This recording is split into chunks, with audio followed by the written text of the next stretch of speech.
One of the pretty cool data type in Redis is hash. Redis hashes are a collection of key value pairs. Redis hashes are distinct and ordered in undefined way. Redis hashes are maps between string fields and string values, so they are the perfect data type to represent objects. While hashes are used mainly to represent objects, they are capable of storing many elements, so you can use hashes for many other tasks as well. Hash relevant commands starts with h. For example, hset, hget, hgetall, hinshereby, hexist, etc. Another important information regarding Redis hashes, it can store nearly 4 billion of elements per hash. Redis hashes commands, for example, hmset, the command 1001 is the key, and these are the values.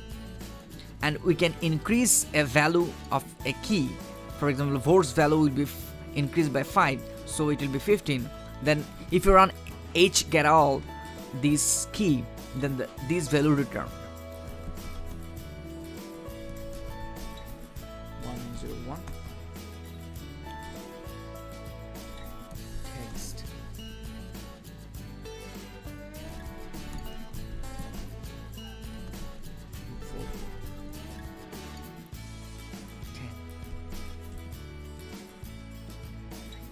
HINCRY